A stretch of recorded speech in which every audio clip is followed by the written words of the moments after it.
La cruz, tú conoces nuestras penas, penas de un pueblo que sufre. Tú conoces nuestras penas, penas de un pueblo que sufre. Dolor de los cuerpos que sufren enfermos, el hambre de gentes que no tienen pan, silencio de aquellos que callan por miedo, la pena del triste que se soledad. Dolorosa de pie junto a la cruz, tú conoces nuestras penas, penas de un pueblo que sufre. Tú conoces nuestras penas, penas de un pueblo que sufre. El drama del hombre que fue marginado, tragedia de niños que ignoran reír, la burda comedia de huecas promesas, la farsa de muertos que deben vivir. Dolorosa de pie junto a la cruz, tú conoces nuestras penas, penas de un pueblo que sufre. Tú conoces nuestras penas, penas de un pueblo que sufre. Te damos gracias, Señor, en esta noche por la vida. Te damos gracias por este encuentro contigo, que eres palabra, palabra de vida. Te pedimos, Señor, que nos ayudes a abrir el oído, que nos ayudes a creer, Señor, que eres tú quien nos convocas, nos reúnes para darnos palabras de vida eterna. Ayúdanos, Señor, a continuar. Ayúdanos, Señor, a sentirnos verdaderamente parte de este proyecto de amor. Danos tu Espíritu, Señor, que nos renueve día a día, para que podamos ser testigos de que verdaderamente tú vives, Señor, en medio de nosotros. Amén. Amén. Por eso, con esta alegría en medio de esto, ¿verdad? Este canto que ahorita estábamos entonando, dolorosa de pie junto a la cruz, tú conoces nuestras penas, penas de un pueblo que sufre. ¿Y por qué sufre, verdad? Es que sufre a través de nuestros hermanos. Nuestros hermanos son ese Cristo vivo en medio de nosotros, a través de los enfermos, a través del que tiene hambre, los fuertes, de que seamos compasivos, que podemos hablar también en favor de aquellos que no tienen quien los defienda, en favor de aquellos que para el mundo pues no son nada. Y no son nada, ¿por qué? Porque no tienen nada. Porque desgraciadamente en este mundo medimos a las personas por lo que tienen, tanto por lo material, aún por el intelecto, aún por esas riquezas, pues que para el mundo pueden ser tal vez formas en que nosotros adquirimos esa falsa seguridad. Vamos adquiriendo esas falsas seguridades. ¿Y cómo nos vamos asegurando? Bueno, en aquellos que tienen, en aquellos que saben, en aquellos que nos pueden también a nosotros de alguna forma retribuir. Pero qué difícil es darle a aquel que no nos puede retribuir, entregarse a aquel, como partirnos, como Cristo se partió por aquel que no tiene cómo corresponderte. Por eso, con este pensamiento comenzamos en esta noche y ahora terminamos con las otras dos estrofas de este canto tan lindo que se llama Dolorosa. De pie junto a la cruz, tú conoces nuestras penas, penas de un pueblo que sufre, penas de un pueblo que sufre. Entonces, decíamos, como siempre, comenzamos con las lecturas dominicales.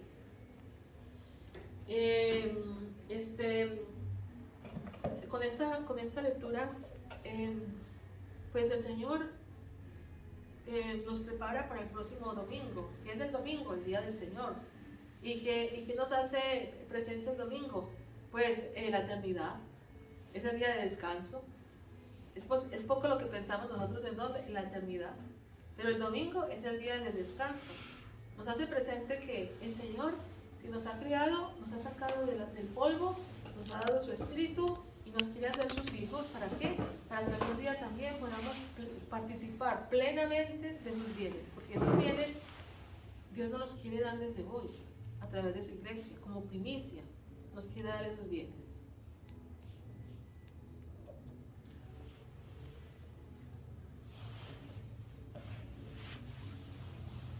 Siempre insisto, porque muchas veces lo que a veces se percibe cuando no hay un proceso continuo en la escucha de la palabra es como indiferencia, algunas veces, o apatía.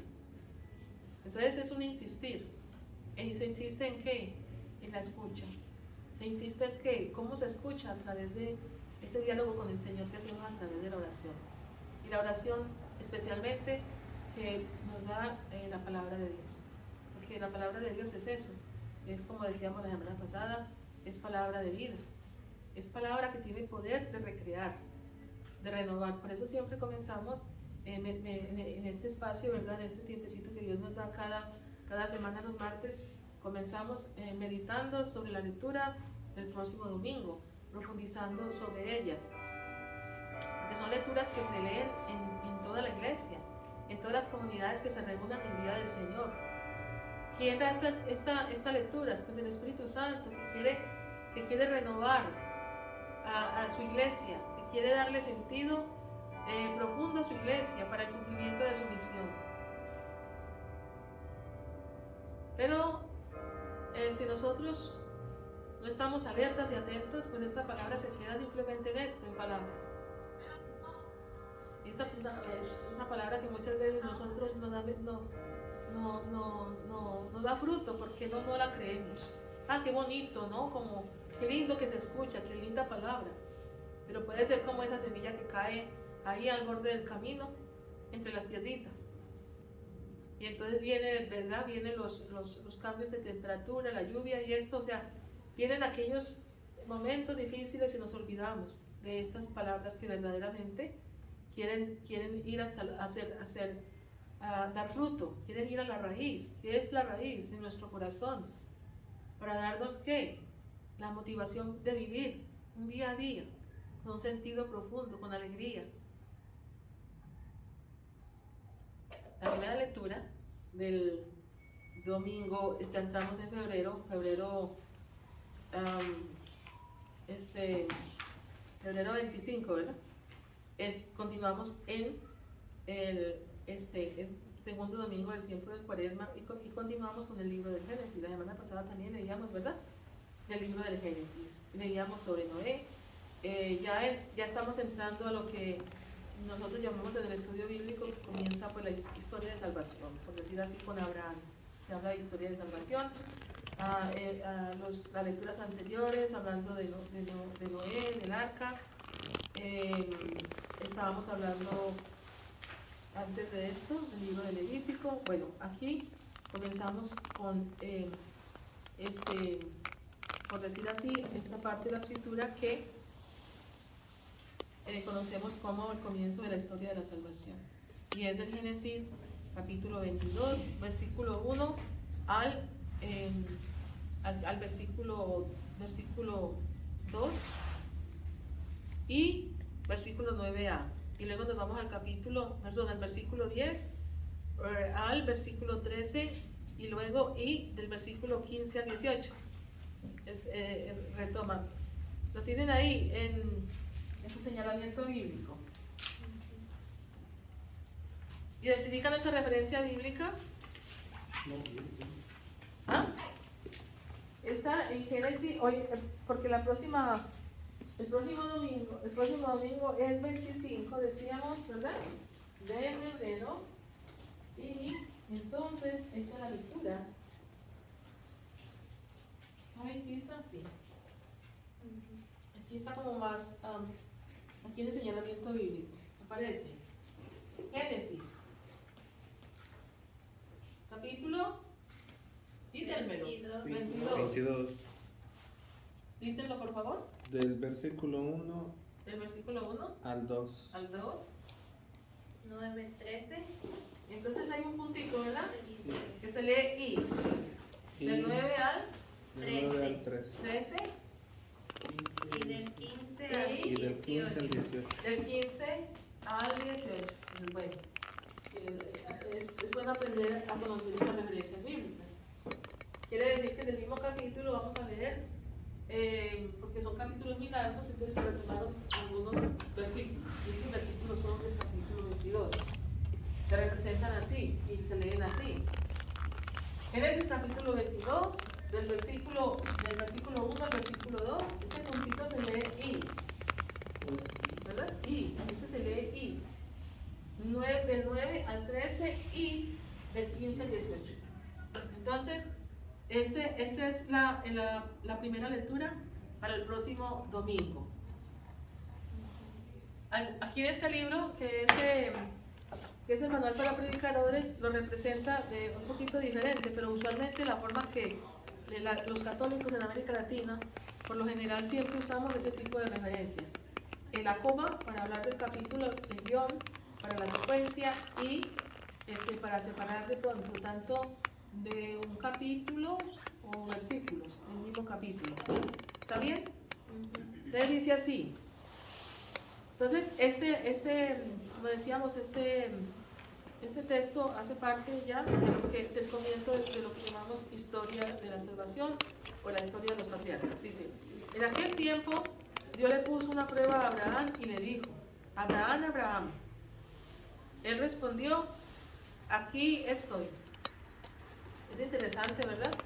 Porque dice que Dios no prueba, que Dios Dios no le gusta como, no tienta, pero en la vida aparecen pruebas y a través de esas pruebas pues el Señor podemos nosotros también identificar hasta de alguna dónde está nuestra fe. Es como un termómetro que nos dice dónde está la fe, cuál es la fe que nosotros realmente tenemos hoy, porque acuérdense ustedes de la historia de Abraham.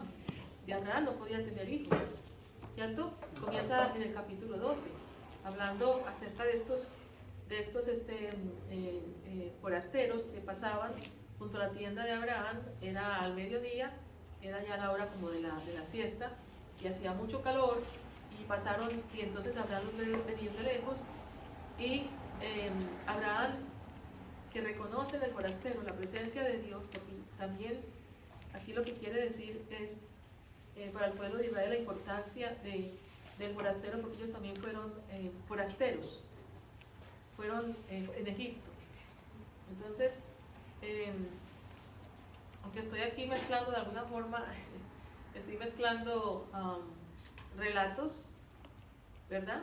Este relato como tradiciones y al mismo tiempo tradiciones orales y el origen mismo de estas tradiciones escritas. Entonces, aquí estamos hablando de la forma como Israel entendió y entiende los acontecimientos de su historia. Abraham representa también al pueblo, y esta es una prueba que de alguna forma experimenta el pueblo. ¿Qué es lo que Dios le pide al pueblo? Como también hoy, ¿qué es lo que Dios nos pide a nosotros? O sea, sigue diciendo la palabra. Abraham, Abraham, él respondió, aquí estoy. Y Dios le dijo, toma a tu hijo Isaac, a quien tanto amas. Vete a la región de Moria y ofrécemelo como sacrificio en uno de los montes que yo te indicaré. Entonces, ustedes saben cómo fue de difícil para Abraham. Primeramente, pues sí creyó, Abraham creyó, pero que se cumpliera esa promesa que le hicieron, Dios le hizo a través de esos forasteros que pasaron cuando Abraham abrió su casa, ¿verdad? Por amor a Dios. Dios le prometió que le iba a dar una descendencia tan grande como las estrellas del cielo. Y le prometió, y en esto pues le prometió un hijo. Y este hijo pues fue Isaac. Isaac, después de muchas luchas, vino a través de Sara, que era la que era estéril, porque antes había tenido a Ismael. Había tenido a Ismael, que era hijo de la esclava. Pero Dios le dice, no, no de la hija de la esclava, es que yo te hice la promesa, te daré un hijo de la esposa libre, de la libre. Y Dios le dio a Abraham, a Isaac, de la libre. Y esto representa también que Dios siempre quiere hacer alianzas con nosotros, en nuestra libertad. Él no quiere hacer alianzas, Él no nos esclaviza. El que nos esclaviza a nosotros es ¿quién? El demonio. Dios nos da la libertad para que podamos creer en Él.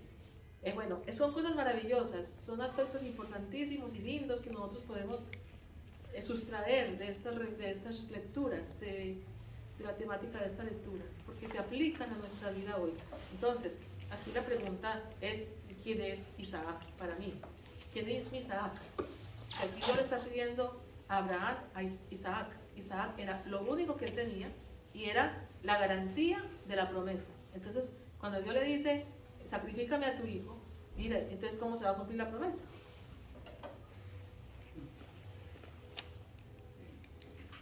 Entonces, cuando llegaron al sitio que Dios le había señalado, Abraham se puso en camino y fue y llevó a su hijo. Y antes, aquí no lo dice, pero antes de esto, quien traía la leña era Isaac. Y le preguntó, ¿dónde está el cordero? Le preguntó Isaac. Y el Señor le contesta, Abraham le contesta, Dios proveerá. Entonces, dice, entonces Abraham levantó un altar y acomodó la leña. Luego ató a su hijo Isaac y lo puso sobre el altar, encima de la leña, y tomó el cuchillo para degollarlo. Pero el ángel del Señor lo llamó desde el cielo y le dijo, Abraham, Abraham. Él contestó, aquí estoy. El ángel le dijo, no descargues la mano contra tu hijo, ni le hagas daño. Ya veo que temes a Dios, porque no le has negado a tu hijo único. Es un texto hermoso, que igual, si nosotros podemos mirar los comentarios, pues también nos podemos ubicar en un contexto donde también los niños eran sacrificados, los primogénitos. Era parte de la cultura de los pueblos paganos. Y de alguna forma, pues ustedes saben que en esta lectura, este relato surge posiblemente en el siglo IX a.C. A ver si me hago entender. Surge en el siglo IX. Está hablando de Abraham. Abraham vivió en el año 1250 a.C. O sea, han pasado como 300 años. Siempre esta cuestión que el misterio que trae la escritura, que esta palabra siempre ha de ser interpretada en cada tiempo. Y en cada tiempo tendrá un sentido para nosotros. Como tuvo un sentido también el sacrificio de Abraham, hablando del personaje en sí como considerándolo como personaje histórico, porque Dios escoge a Abraham, que de alguna forma representa a los pueblos que han buscado la felicidad en diferentes dioses. Ya nos cuenta el relato que el padre de Abraham se llamaba Terah, y que Terah era fabricador de ídolos. O sea que Abraham viene de un contexto, Abraham era un hombre que venía de un contexto pagano, de alguna forma. Y aquí el Señor se le aparece, lo llama para hacer de él algo nuevo, para empezar a revelarse, empezar a revelar su nombre y revelar que no hay otro Dios fuera de él, que los milagros que Dios hace y obra en la historia nadie los va a hacer, porque Él es el Dios verdadero, no hay otro Dios fuera de Él. Qué difícil hoy en estos tiempos, en medio de tantos principios religiosos, religiones, hablar del que es, el que se reveló en el Sinaí. Qué difícil, es que muchas veces nosotros, tristemente, a veces ni siquiera nosotros mismos lo creemos, porque nosotros podemos relativizar esta certeza, porque no es una idea, no es una teoría, no es una definición, esta certeza de este Dios que empezó a formar un pueblo, y lo empezó a formar a través de la fe y probándolo en la fe. O sea, la vida nuestra, por la naturaleza pues en sí, pues imagínate, fíjate que es tan difícil creer que nosotros simplemente somos polvo, por eso siempre nos lo recuerda, la iglesia, nos lo recuerdan en Cuaresma. En polvo eres y en polvo te convertirás. Por eso desde el principio del Génesis se nos habla de que el Señor hizo polvo, hizo una bolita, ¿verdad? En Génesis sacó del polvo, del barro, hizo y creó a Adán y a Eva. Son creados del mismo barro, porque eso venimos del barro, pero sacados de la nada, el Señor nos dio el soplo que nos hace imagen de Dios y que ese soplo y esa imagen de Dios nos capacita para entrar en esa intimidad tan grande de Dios, creerle a Dios de tal forma que Dios nos haga verdaderos hijos, como somos hijos de Dios, porque nosotros podemos decir que somos hijos de Dios, pero por nuestras obras no somos hijos de Dios, como le dijo a los fariseos: ustedes tienen como padre al demonio. Entonces, es ver tan lindo este relato que estamos escuchando hoy sobre la prueba. Entonces, ¿qué hace Dios frente a esta obediencia de Abraham? Abraham creyó. ¿Y por qué le creyó a Abraham? ¿Y por qué Abraham sacrificó a su hijo? Ay, por algo muy sencillo. Porque él no se le había olvidado lo que Dios había hecho en su historia. Nosotros muchas veces, Dios hace tantas cosas en nuestras vidas, y cuando llega otra vez la prueba y el peligro, dudamos. Abraham no se le olvidó, y por eso, aunque parecía algo inaudito que Dios le estuviera pidiendo a su único hijo, que era la garantía de la promesa, Abraham lo entregó. ¿Por qué? Porque pensó: este mismo que sacó la vida de un vientre estéril, también lo puede resucitar. Y Isaac viene a ser prefigura de Jesucristo. Y mira cómo el Padre resucita a su Hijo. Es algo maravilloso. ¿Qué es lo que también? O sea, que nosotros podemos estar en una muerte profunda, una muerte total, en donde pensemos que ya no hay nada más que hacer, como entrar a la fosa del Seol, pero saber que Cristo ha venido para esto. Que Dios no nos ha creado para la muerte, Dios nos ha creado para vivir, nos ha creado para ser felices. Y que siempre nosotros hay una influencia en unas leyes que son las leyes de la carne, y muchas veces nosotros luchamos, ¿verdad?, contra esas leyes de la carne, contra la concupiscencia de la carne, contra las tendencias que tenemos siempre de obrar el mal. Pero tenemos también las armas, como dice en el Apocalipsis. ¿Cuál es el arma del cristiano? El arma del águila, las alas largas del águila que voló lejos, que es la oración. O sea, en la oración nos levantamos, nos damos cuenta que verdaderamente nosotros no somos de este mundo. Nosotros hemos venido de Dios y a Él volveremos. Y que podemos vivir desde hoy vida eterna, primicias de vida eterna. O sea, aquí estamos, ¿no? Mira, en el frío, en medio del frío, en medio de la lluvia, el Señor nos ha traído, porque ha sido el Señor, porque Él sabía que necesitábamos esta palabra. ¿Te lo crees o no? Sí. Y a los que no trajo, pues allá estarán escuchando. Pero viene la recompensa entonces, y la promesa que Dios le hace a Abraham. Le dice: Abraham levantó los ojos y vio un carnero enredado por los cuernos en la maleza, atrapó el carnero y lo ofreció en sacrificio en lugar de su hijo. El ángel del Señor, ¿te acuerdas lo que le había dicho antes a su hijo? Dios proveerá. Entonces, muchas veces nosotros vemos que es imposible lo que Dios te ha prometido. ¿Cómo cumplirlo? Si no veo absolutamente nada, Dios proveerá. Porque Dios tiene el poder de sacar de la nada todo. ¿Cómo comienza la historia de la salvación? Prácticamente sacando de la nada todo. ¿Cómo comienza la escritura? Sacando de la nada todo. Del caos, todo. ¿Cómo? Con su palabra. Dios puede hacer si tú lo dejas y si tú quieres cosas grandes en nosotros. Y es algo muy sencillo. Es ponerte en contacto con la palabra, dejarte envolver de la palabra, creer en las promesas de Dios. Es sencillo. Porque es como ósmosis. Para mí es como la ósmosis. Ósmosis es como un objeto que se va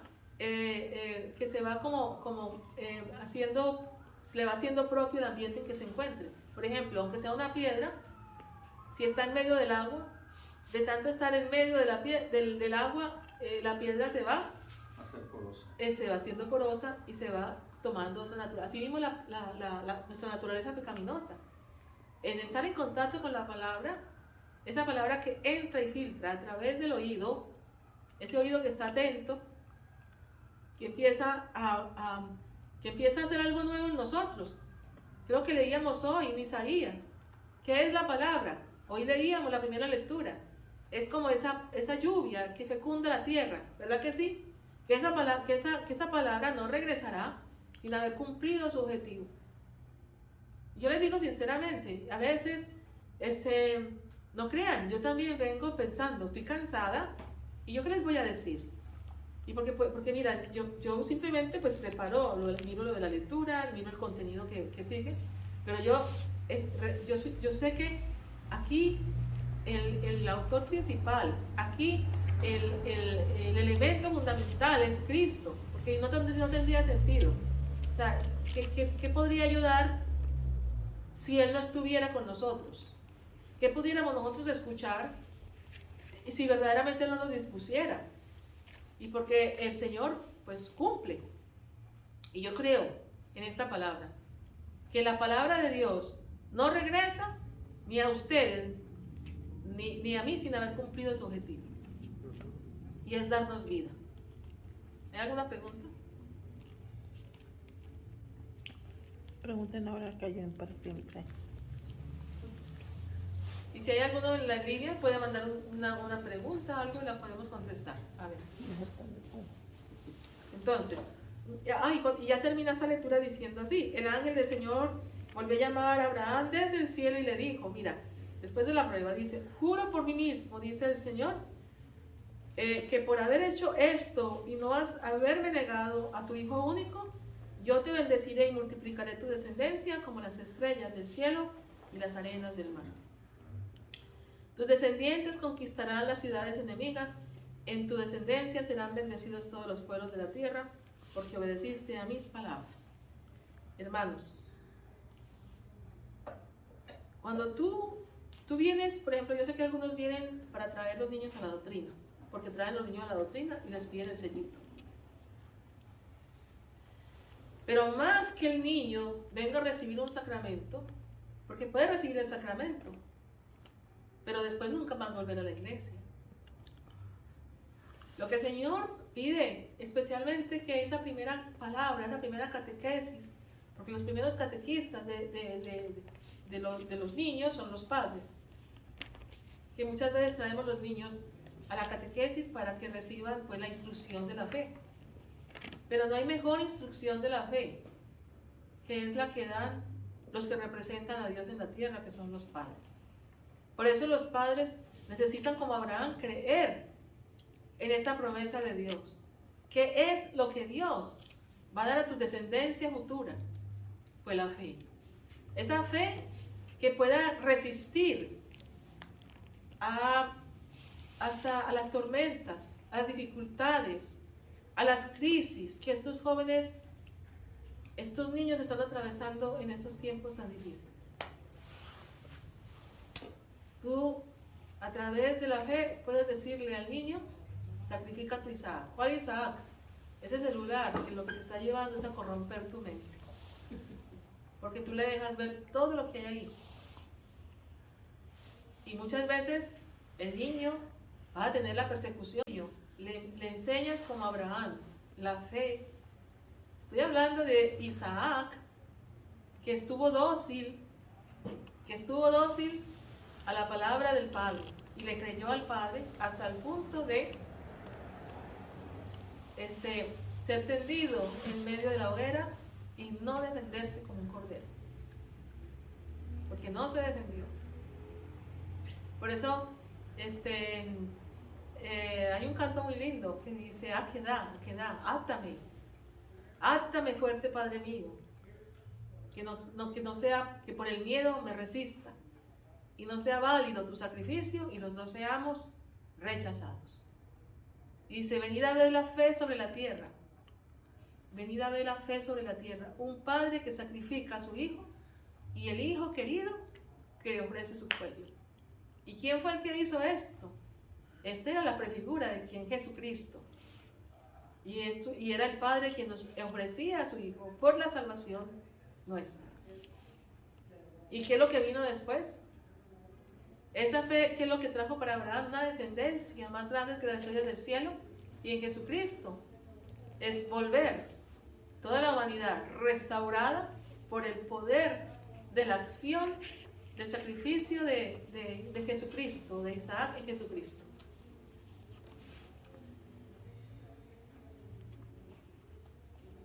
¿Hay preguntas? No me he hecho preguntas. Bueno, esto que en esta noche estoy comentando, estamos reflexionando, ¿te dice algo a ti o pasa así como Por ejemplo, a mí me hace reflexionar mucho porque a veces no tomamos la importancia de estudiar la Biblia. Ahorita que estoy estudiando más, nos damos cuenta que Dios se tuvo que convertir en ser humano, a escucharnos como ser humano y morir como ser humano. Cuánto Dios nos amó para prestarnos a su Hijo y que nosotros mismos lo hayamos entregado a la muerte y entregó la vida por nosotros. Pero nosotros, como dice usted, nosotros no les enseñamos a nuestros hijos a ver un Dios. Yo ayer estaba hablando con mi sobrino y me dice, es que yo no veo a Dios, yo me aburro. Le digo, ¿por qué te aburres? Dice, porque yo no veo a Dios, ¿a poco existe Dios? Entonces muchas veces nosotros como padres no le estamos diciendo cómo amar a Dios. Los traemos por obligación, por compromiso a la sociedad de tener una fiesta de primera comunión y ya. Se les olvida el verdadero significado de que hagan una primera comunión o de que el significado quién es Dios por medio de su comunión. ¿Pero es culpa de quién? Es que somos nosotros. ¿Por qué tenemos a los padres casi que obligarlos a venir, a que tomen instrucción? Bueno, no hay fe. ¿Y por qué no hay fe? Porque ellos mismos no lo practican como padres. ¿Por qué no hay fe? Porque no hay escucha. Porque mira, la fe es un regalo. Yo no me puedo decir que yo tengo fe, yo tengo que pedir la fe. Pero la fe también me dice la tradición, y lo sé por la predicación, dice que la fe viene precisamente por esto, por la escucha de la palabra. O sea, ¿cómo puedo yo amar al que no conozco? Entonces, ¿cómo puede un niño honrar, amar al que no conoce? Y si no conocen a Dios, que es nuestro Padre, nuestro Creador, si no lo honran, ¿cómo te van a honrar a ti, que representa a Dios en la tierra? Si tú le muestras y le enseñas esa doctrina, esa sana doctrina, pero esto no es cuestión tampoco de intelecto. Esto es cuestión de que nos vamos sumergiendo en este misterio. Es un misterio, ¿verdad? Que lo vivimos en el bautismo, pero ese bautismo tiene que ser redescubierto a través de los padres, que se redescubra en un proceso, los padres, la iglesia, como la catequesis. Entonces, ¿qué es lo que se hace en el bautismo? Ve que se sumerge, ¿no? El niño. Entonces, no se sumerge simplemente por un rito que no tiene nada que ver con la Biblia o con la historia, todo lo contrario. Ese rito nos hace presente a toda la historia de la salvación. Porque así como el pueblo de Israel pasó a través del mar, y que ese mar representaba también es pasar de la esclavitud a la libertad. Las aguas formidables, las aguas que son también signo de muerte, pero de vida. Por las aguas también el pueblo de Israel, unos por el pecado fueron precipitados al fondo de las aguas, por el pecado, que fue el faraón y sus jinetes, ¿verdad? Que venía con una intención funesta, que era era retomar el pueblo de Israel y regresarlo a la esclavitud. Pero el pueblo que Dios iba dirigiendo fue el medio por el cual, a través de las aguas, ellos pasaron de la esclavitud a la libertad. Luego Jesucristo, ¿verdad? ¿Qué pasa? Nos pasa a través de la muerte a la vida. Y entonces el agua, que es también un signo de purificación, es un signo en el cual nosotros nos sumergimos y morimos al hombre viejo para nacer a una nueva criatura en el Espíritu. Por eso somos bautizados en el nombre de ¿quién? En el nombre del Padre, en el nombre del Hijo y en el nombre del Espíritu Santo.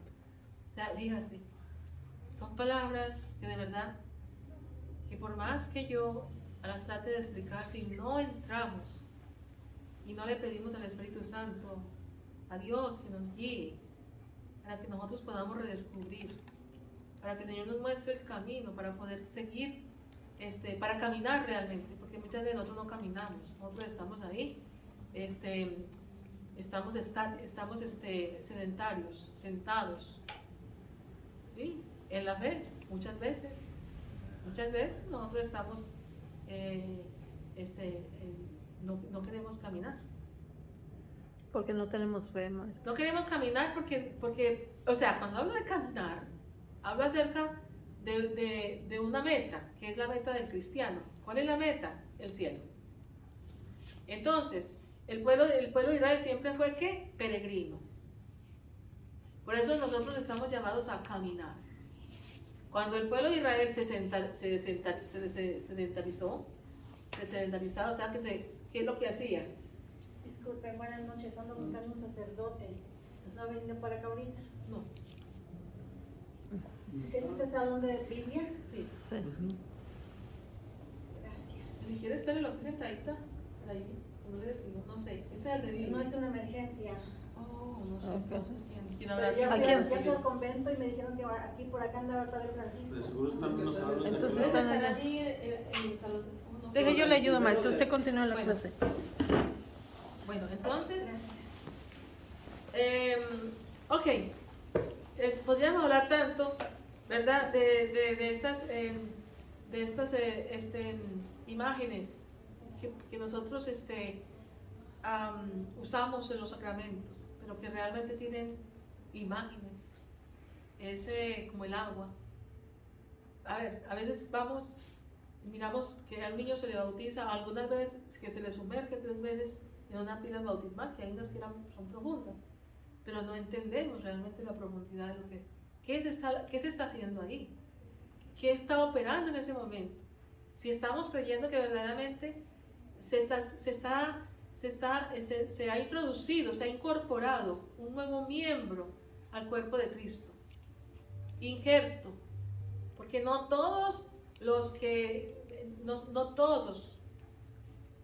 existimos somos parte de ese cuerpo, porque tenemos que ser bautizados, o sea, sumergidos en las aguas formidables, en las aguas del bautismo, que representan precisamente esa kenosis, como ese sumergir a lo más profundo. Por eso se nos sumerge, y es algo que no es propio en nosotros. Por eso el niño llora, o sobre todo cuando es bautismo diverso, se dan cuenta ustedes de eso, porque entramos a una naturaleza que no es nuestra, pero es lo que Dios quiere hacer de nosotros, nuevas criaturas.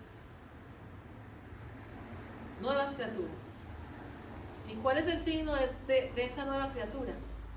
Amar. Que ver en el otro a Cristo.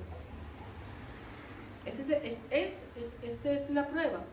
Verdaderamente, si tú y yo verdaderamente queremos seguir a Cristo, si queremos realmente hacer la voluntad de Dios, cuando, como Abraham, se nos pide Isaac, y nosotros estamos dispuestos a entregarle al Señor ese Isaac. ¿Y quién es ese Isaac? Tú sabrás.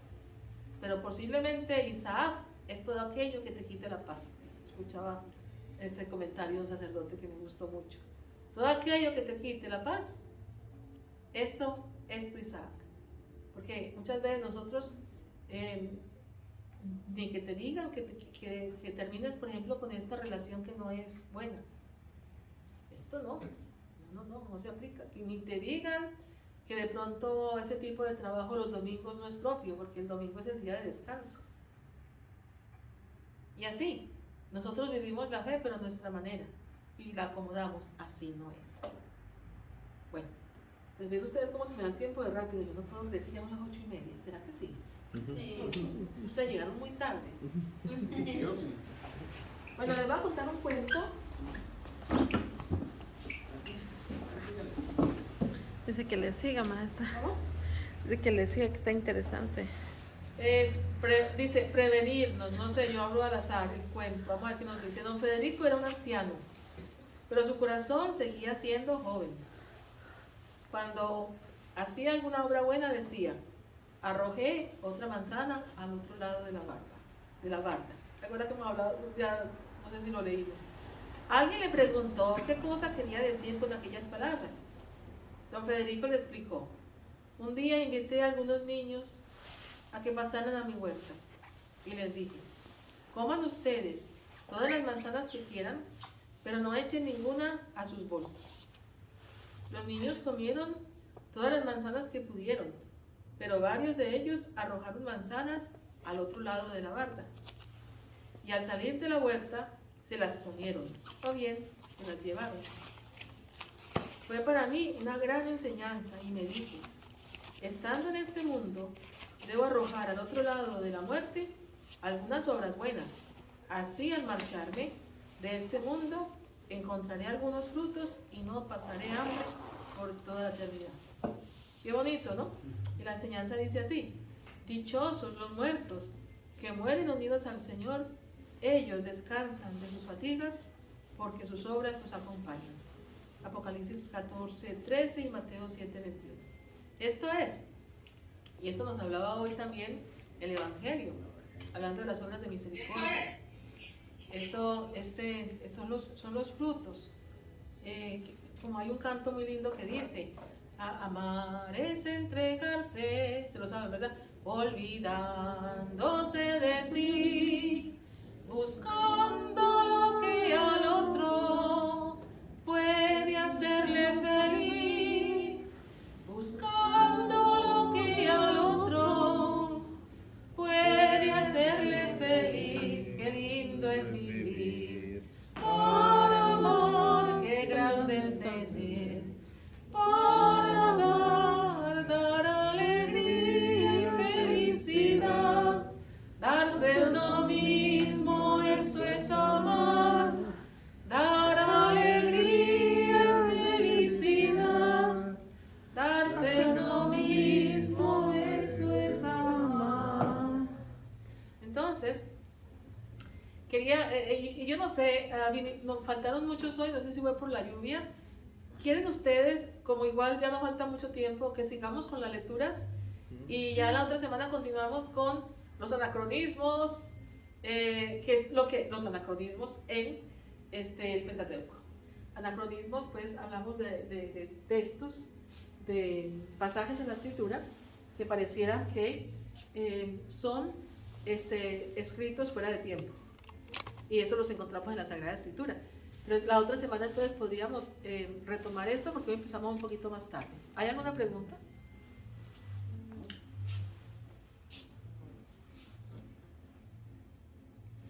Bueno, entonces, a ver, díganme ustedes, ¿sí sienten que arde el corazón? Sí. Porque es Jesucristo, o sea, yo realmente, como ustedes, vengo a tomar la vida. Porque cada que me encuentro con la palabra y con mi comunidad y con estos espacios porque yo tengo mi comunidad también, y ahí yo escucho. Hay una pregunta. Sí. Alicia Reyes dice: ¿qué es un anacronismo? Anacronismo, bueno, son relatos que presentan, un anacronismo, como dije, he estado comentando, como son relatos que aparecen escritos supuestamente en un tiempo que ya, o sea, en un tiempo donde ese hecho ya ocurrió. lo sitúan, lo sacan de su tiempo.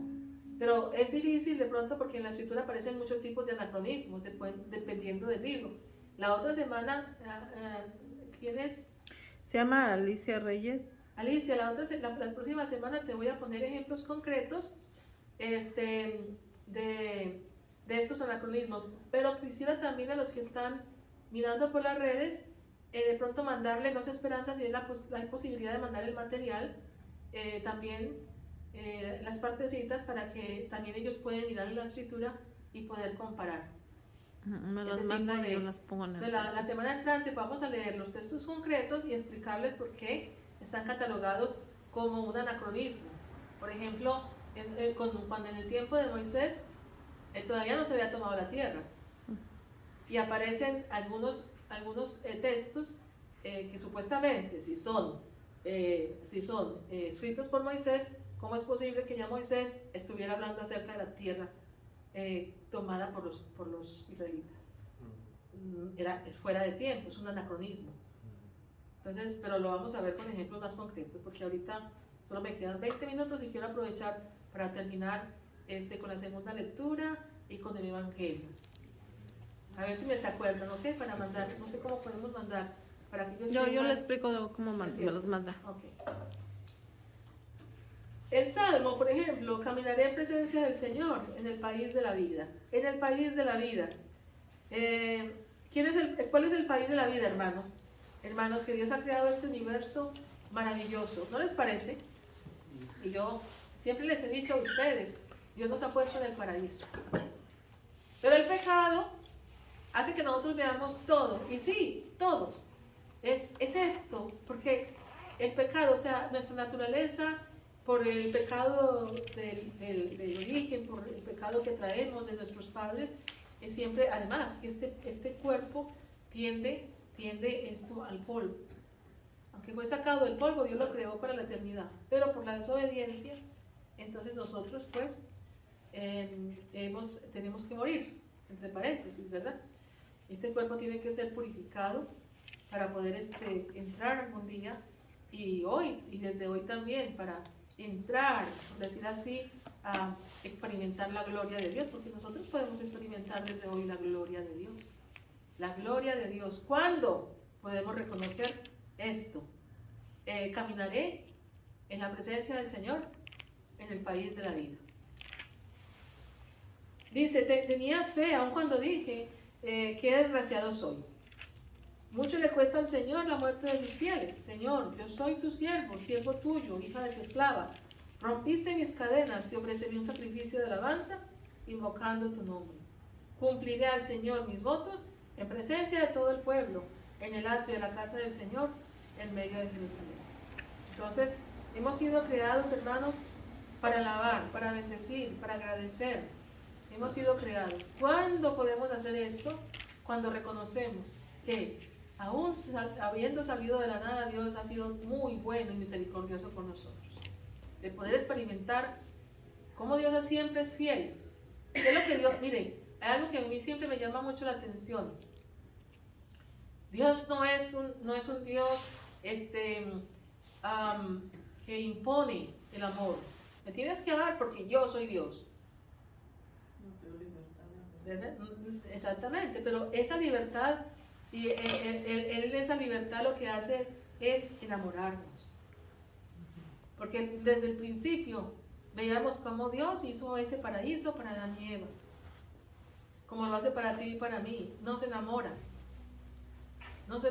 pero nosotros todo lo vemos al revés. Y nos da como al pueblo de Israel una tierra que emana leche y miel, pero nosotros empezamos ¿a qué? A ser dioses de aquellas cosas que son precisamente criaturas. Son cosas creadas ¿para qué? Para ponerlas al servicio nuestro, pero no para que nosotros seamos esclavos de las cosas. Y eso es lo que hacemos nosotros, esclavizarnos de las cosas, porque pensamos que ahí tenemos la vida. Nos esclavizamos Es de la todo. creación en vez del creador.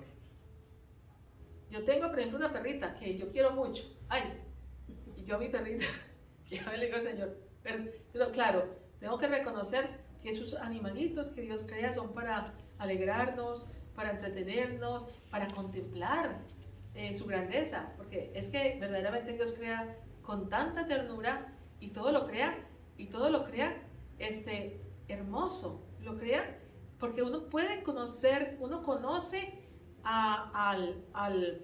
digamos, al artífice a través de sus obras. Entonces, por las obras conocemos al artífice. O sea, por las obras que vemos en su creación, ¿qué sabemos de este artífice? Que es grande, maravilloso, sabio, que es infinitamente tierno. No sé, no tengo palabras para describir todo lo que por las obras podemos decir sobre aquel que es nuestro artífice. La segunda lectura, vamos a leerla. A ver, alguien la lea y el Evangelio, y luego la comentamos. ¿Quiere leerla? Pero aquí, por favor, aquí al frente, para que escuchen.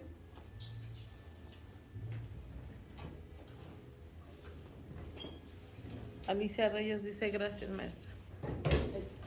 Ahí te va a quedar lo más claro, Alicia. Ahí está la nombre.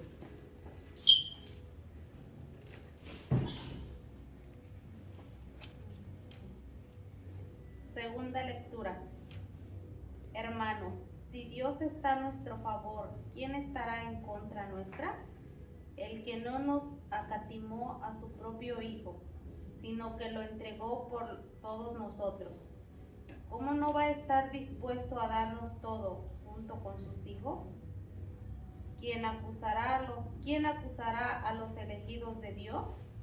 Si Dios mismo es quien los perdona, ¿quién será el que los condene? ¿Acaso Jesucristo, que murió, resucitó y está a la derecha de Dios Padre, interceder por nosotros? Palabra de Dios. Te alabamos, No, Señor. Señor. ¿No dice nada al otro lado? No. Entonces, esta segunda lectura de la carta del apóstol San Pablo a los romanos. Preciosa, ¿verdad? ¿Qué le recuerda esta carta a la comunidad de Roma? Que está destinada a la gloria, como hablábamos ahora. Dios nos ha destinado para hacer gloria y alabanza. Gloria y alabanza de su Hijo. ¿Por qué? Por lo que Él hace en nosotros. Por lo que esa palabra puede hacer en nosotros. Puede reproducir la imagen de Cristo. ¿Y cuál es la imagen de Cristo? Pues de Cristo es aquel que venció la muerte. ¿Pero cómo la venció? ¿Porque murió en la cruz? No, Él nos mostró a través de asumir nuestra naturaleza. Él nos mostró a través de asumir nuestra naturaleza que todo es posible con la gracia de Él, con su gracia. Lo dice San Pablo. ¿Quién nos podrá apartar del amor de Dios? Ni la desesperación, ni el hambre, ni la desnudez. Porque todo vencemos en aquel que nos amó. Pero a nosotros nos falta trabajo y ya es una derrota. No, Dios no me ama. Se me olvida todo lo que Dios ha hecho por mí. Y de pronto le hubiera pasado a Abraham también lo mismo. O ¿Cómo? culpar a Dios de cualquier cosa, hasta la muerte de alguien, porque no escuchó a Dios. Pero a veces no sabemos orar. Por ejemplo, un cáncer. Eso es terrible. Un cáncer. Y más sin embargo, ese cáncer viene a ser un regalo que Dios nos da. Que nos prepara, que nos purifica, que nos hace partícipes de su pasión, que nos hace Cristos en medio de esta generación, que no soportamos el dolor, porque todos queremos es la comodidad. O sea, entonces, en medio de todo esto, porque todos lo viviremos de diferentes formas, se dice que los cristianos son probados, van a tener como un examen. ¿Te acuerdas de esos exámenes? El examen del cristiano dice que es la muerte y la enfermedad y la vejez. O sea, en la vejez no es fácil, ¿verdad? Porque en la vejez muchas veces no hace lo que uno quiere, sino lo que el otro quiere. Ya un anciano, ya en la vejez no se puede, muchas veces no tengo la fuerza, el cuerpo no me da, ni la mente. Ya entonces otros harán por mí. La enfermedad, como Job, que fue lo más grande que fue probado en la carne. Y en nada renegó de Dios. Pero en la carne fue probado. Porque la enfermedad nos hace frágiles, débiles. En la enfermedad solamente puede venir a darnos vida aquel que es la vida. Porque si muchas veces en la enfermedad ni siquiera los procedimientos médicos, muchas veces nosotros pensamos asegurarnos en tratamientos y está bien, porque siempre hay que hacer todo lo que esté a nuestro alcance para continuar nuestra misión. Pero nunca a renegar de ese dolor. Ahora precisamente de Esperanza está teniendo unos dolores terribles que les pido oración por ella. Pero está siendo maestra mía en la cuestión de cómo afronta ese dolor ofreciéndolo, participando de la pasión de Cristo. Sí. Ahí es donde uno ve que verdaderamente Cristo cumple. Y cumple, y no porque es una idea, porque Él da esa gracia. O sea, Él vino a asumir nuestra naturaleza, nuestra carne, para mostrarnos que es posible, hermanos. La cruz no se puede llevar como de ladito, porque si tú la cruz la vas llevando de un ladito, eso se va a hacer horrible de pesado. ¿Cómo podemos nosotros llevar la cruz? ¿O cómo nosotros podemos acoger la cruz? Porque la podemos estar, ¿verdad? Esquivando, abriendo los brazos a ella para ser como Cristo, ofrecida en ella. Y ahí es cuando se convierte esta cruz se convierte en cruz gloriosa del Señor resucitado. ¿Te lo crees o no? No me entiendes, ¿verdad? Porque es un misterio. Y porque ese misterio se revela solo en la medida en que tú te abras en la voluntad de Dios y no estemos esquivando siempre la cruz. Nosotros tendemos siempre a ser egoístas. Nosotros tendemos a eso.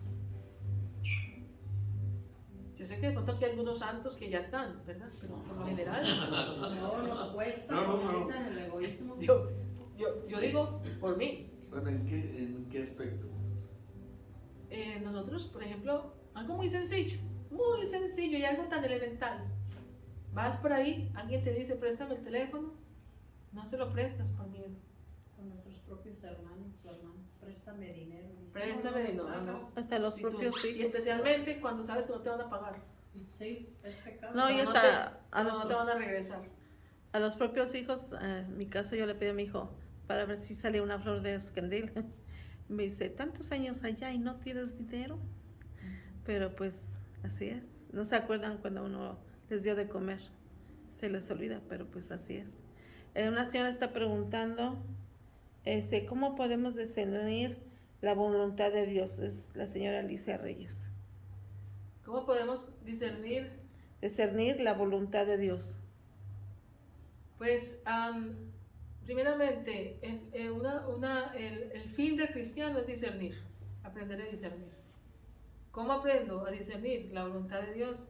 Es entrar en ese proceso que nos trajo Jesucristo, que es el descenso. Pero para eso necesitamos entrar en la voluntad de Dios, es entrar en la iglesia, sumergirnos en un proceso de fe que nos ayude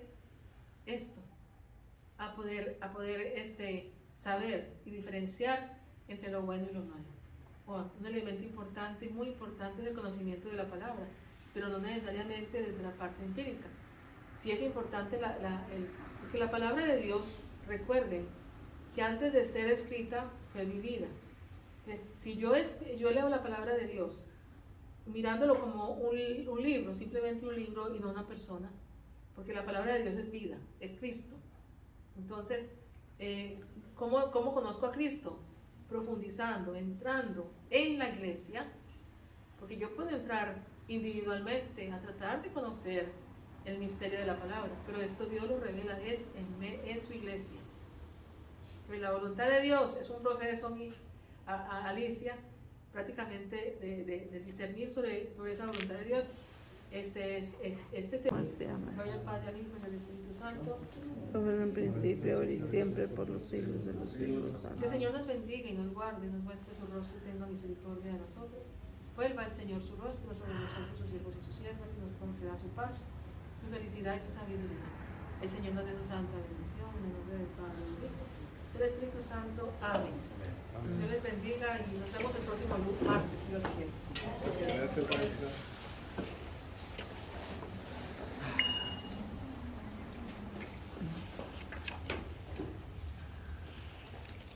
No creo que no quise venir la próxima. Deme uno, ¿no? ¿Ah? Deme uno de esos. Porque no, ¿Qué pasó? no recuerdo si Terrible, el tiempo. ¿A cómo van los tres?